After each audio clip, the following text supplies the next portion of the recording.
Let me go. Let me go. There's no one coming. Just let. Thank you very much. I was about to flip into a bit of road rage then. I'll let him off. What is that? Look at these potholes, man. Right, where was I? Yeah, so I was telling a story. I was going to try to tell a story about how I ended up getting strip searched and a full-on interrogation for a number of hours in a Indonesian airport in Bali. So yeah, I flew into Bali on my little travels. This was a good 5 years ago, I think, maybe more. Yeah, I was in Asia for 2 months, I think my trip was planned for, and Bali was one of my first stops. I'd only been in Kuala Lumpur for 3 days. So yeah, I flew in after 3 days of getting slightly acclimatised. Oh, where are you going? I was getting slightly acclimatised to the ridiculous heat out there, humidity especially. And yeah, I flew in with all my passports and documents in my hand.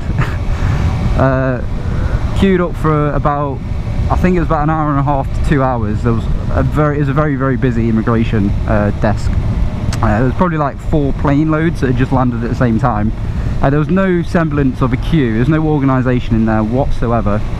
It's just a big hall with maybe 3 desks and just a crowd of people leading up to them. So yeah, I did that queue. I was absolutely tired. I was obviously hungover at this point, as you might expect. I eventually got through immigration, no problems. Started walking out of the airport, and it's weird, they have like a bottleneck system. So you go through the desk and then you turn right and you're into this long corridor kind of thing. And I'm looking around, there must have been about 200-300 people all walking through at the same time, just going through the desks, getting the bags, etc. So yeah, walking through, I can see the exit of the airport now, and just before the exit is there's one last, so I'm trying to focus on not speeding as well, but yeah, just before the exit there's one last checkpoint, which is sort of a like a bag scanner, you know, with the body scanners as well you walk through. And generally all the people, all these 200-300 people that are around me are just walking past it to the left, like through no scanners at all, and there's security guards there watching them go through. And yeah, I do the same. I start walking through, and as I get through I have a very straight-faced a very unhumorous, let's say, Indonesian man who obviously works in security sort of blocked my path, and he says, you wait, and immediately I'm sort of thinking, what's going on here then? And whilst he's obviously pulled me to one side, there's still tons and tons of people just sort of piling through. And I'm watching them all go about their day, have the nice sort of trips and holidays. I'm like, why can't I go? And anyway, it transpires they pull me over to a sort of side location. Wow, it's so windy. All my days, I really hope this is usable. Yeah, so they pull me over to a side location, and they say, we want to search your bags. Of course I oblige, I've got nothing to hide. So yeah, two blokes go through my entire bag, which wasn't a lot of the time because I'm travelling just in a backpack. Well, it's like one of those camping bags, sort of like a 20, I don't know how big, 30 litre job. Search everything, literally everything. And then I'm still sat there, that probably takes half an hour. Then they go away, they come back with a different woman involved as well this time, and they search my bag again. This time they're going through every one of my little travel toiletries, opening them up, sniffing them, every little inch. They're checking for little secret pockets everywhere. And again, meanwhile, whilst this is taking place, there's still hundreds of people walking through, which I'm watching. They haven't stopped anyone else, no one else, just me. And yeah, they search again, don't find nothing. And then so that's taken about an hour to search my bags.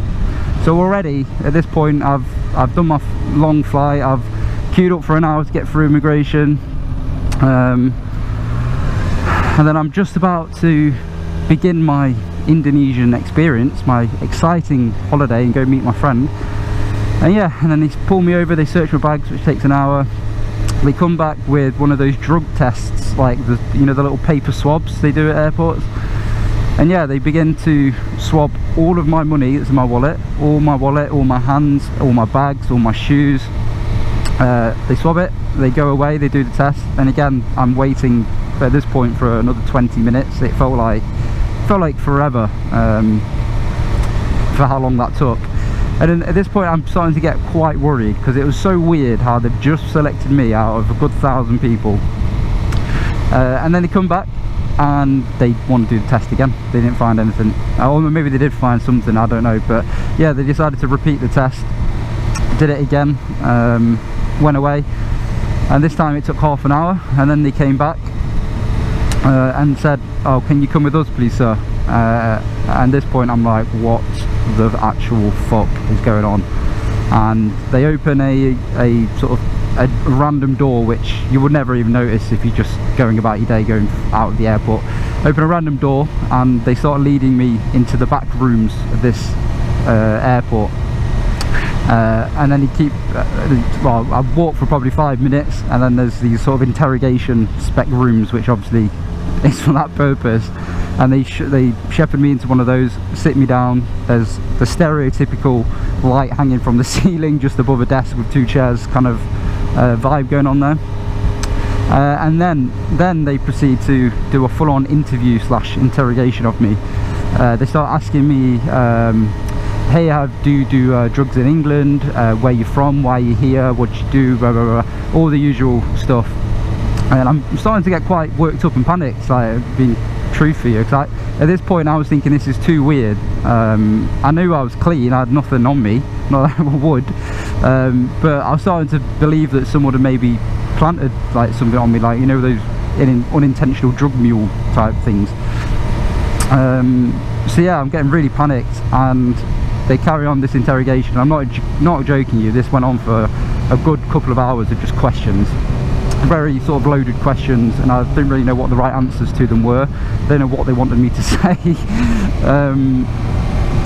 And yeah, they were mentioning 1 or 2 times throughout this interrogation that in Indonesia, if you do get caught smuggling drugs, you don't get time in prison, you know, you get the death penalty.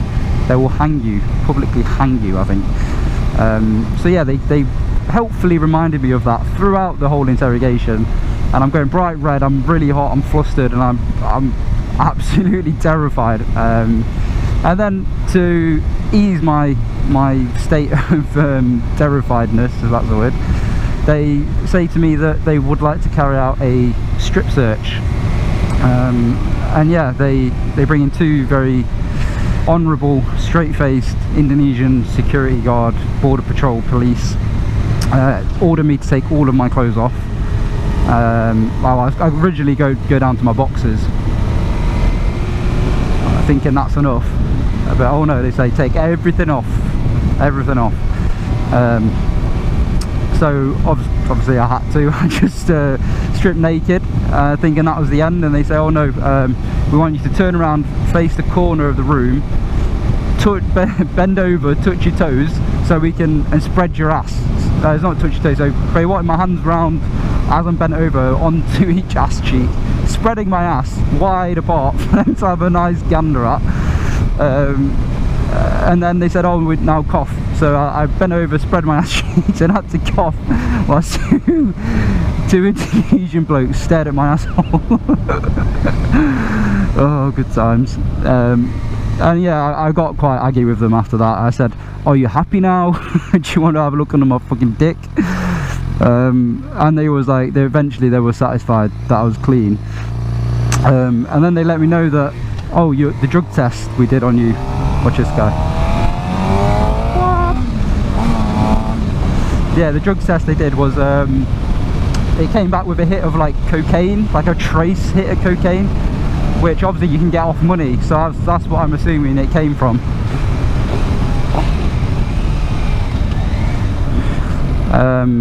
And yeah, but it was just so weird how they picked me out, man. Like, out of all those people, they had to pick on me. But yeah, lo and behold, I eventually got out the airport, absolutely sweltering, heart rate through the roof. Walked into, like, I don't know if anyone's ever been to Bali that watches this, but yeah, you get out of the airport and it's just a surreal experience. You're like on an enchanted island almost. And yeah, it's very hot, there's a lot going on, your sensors are overloaded. So yeah, I get out, get my taxi, I get to my hostel about 2 hours later through the notoriously bad Bali traffic. So yeah, I think it was about 4-5 hours late to actually meet my mate who was waiting for me at the hostel, waiting to go on this night out. And I turn up and obviously pre-drinks is already going off at this point. And they was like, oh, how's your journey? I was like, oh, don't ask. Yeah, obviously, and I was like all hot and flustered, loads of travellers all around, and they obviously all overheard me like, oh, I've just been strip searched. And I had to tell them the full story, and then went out for a night out, and my friend fell in a ditch, and that was a good night in itself. But yeah, that's the first part of story time with A Day with Jay. If you are new here, I would strongly encourage you to drop a subscription to the channel. There's going to be lots of bike content. I'm going to do some random vlogs as well with story time, etc. I've got quite a few other funny stories to come. Where's Halfords then? Find Halfords. But yeah, drop a like, comment down below, subscribe if you're new. Hope to see you on the next one. Peace.